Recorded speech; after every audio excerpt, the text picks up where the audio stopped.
Perkenalkan, nama saya Muhammad Yusdin Haris. Saya dari Prodi KPI, kelas saya 1E. Di sini saya akan meliput tentang kedisiplinan mahasiswa cerminan dari nilai Pancasila. Fenomena ini saya ambil karena masuk ke dalam sila kedua dan kelima, yaitu sikap beradab dan keadilan sosial. Oke, mari perkenalan dulu, Mas. Perkenalkan, nama saya Muhammad Ridho Dinasrullah dari Prodi KPI, Komunikasi Penyiaran Islam. Sama ya, Mas? Sama, Mas. Nomor 1, menurut Masnya itu disiplin penting gak sih dalam kehidupan kampus? Kalau di sekarang, ya nggak sekarang, Mas.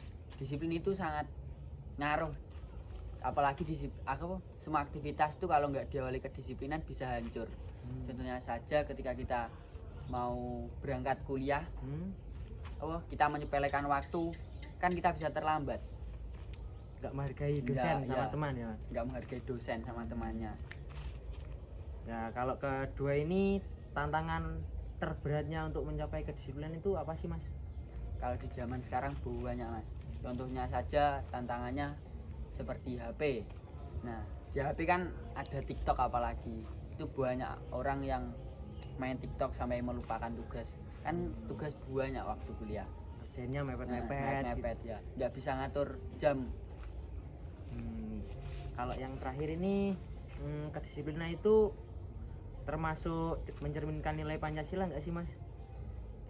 Iya, Mas, termasuk, apalagi sila kedua yaitu tentang kedisiplinan. Sepertinya aja ya, kayak tadi contoh tadi, ketika kita mau berangkat kita menyepelekan waktu, kita bisa terlambat, tidak menghargai dosen, tidak menghargai teman. Terus juga sila kelima yaitu tentang keadilan. Nah, kalau kita adil sama orang, feedbacknya orangnya ke kita kan juga baik toh. Kalau diperlakukan baik, nanti akan diperlakukan baik juga gitu ya, Mas. Itu, Mas. Oke, Mas, terima kasih. Mbaknya. Oke, baik, kenalkan, nama saya Vita Ivina. Saya mahasiswa angkatan 2011.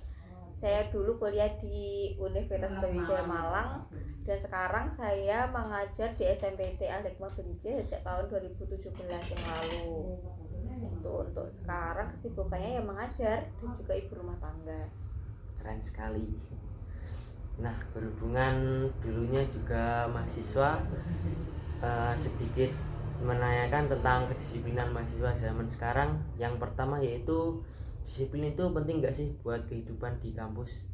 Penting banget, karena kalau dalam kehidupan kampus pasti orang itu akan terlena dengan kesibukan yang biasanya di rumah dengan di kampus atau di kosan yang berbeda ya. Nah, disiplin itu penting karena orang itu dengan disiplin akan memiliki tanggung jawab, itu yang pertama. Kemudian yang kedua, dia juga akan bisa mengatur skala prioritasnya. Kemudian yang ketiga, dia juga bisa mengatur waktunya digunakan untuk apa, jam sekian ngapain, dan lain sebagainya. Jadi penting banget bagi mahasiswa itu bisa mengatur waktunya ketika dia menjadi orang yang disiplin, dan itu pun juga akan berpengaruh kepada kepribadiannya dia juga, dan juga ke lingkungan sekitarnya, termasuk sosialnya juga. Jadi makin kalau disiplin itu makin dipercaya banyak orang. Ya pastinya dong, kalau kita disiplin pasti orang itu, oh si nama siapa? Haris. Mas Haris itu orangnya disiplin ya, ketika dia datang di pertemuan dengan teman-temannya jam 7 datang jam 7 on time kayak gitu. Oke, selanjutnya itu bagaimana kedisiplinan mahasiswa itu zaman sekarang dari zaman dulu. Kalau zaman sekarang kan banyak tantangan, karena zaman dahulu gimana tantangannya?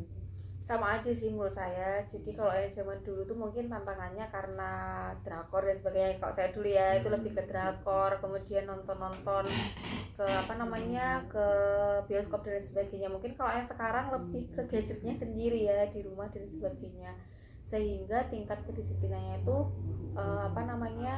sama-sama berkurangnya. Nah, biasanya kalau saya nih di sekolah, untuk anak-anak yang seusia sekarang itu disiplinnya itu lebih kepada penekanan dan juga lebih ke kamu kalau nggak ngumpulkan nggak dapat nilai kayak gitu. Jadi lebih ke di tantangan dan juga di apa itu namanya, dikasih greget gitu. dikasih punishment ketika dia terlambat mengumpulkan tugas. Itu anak sekarang tuh kayak gitu. Saya waktu ngajar di tahun yang sebelumnya ya, sekitar tahun 2022an dengan 2025 itu sangat berbeda banget. Jadi anak tahun 2022 itu dia akan tahu tanggung jawabnya, mengumpulkan tugas dan sebagainya. Kalau yang tahun 2025 ini lebih ke gurai, tahu nggak sih bahasa gurai? Nah, nanti harus ayo tugasnya dan sebagainya. Jadi lebih ke gurunya yang membutuhkan dia mengumpulkan. Malah semakin memudah Iya betul. kedisiplinannya. Iya, jadi semakin sedikit-sedikit itu lebih memudah, tanggung jawabnya itu semakin berkurang.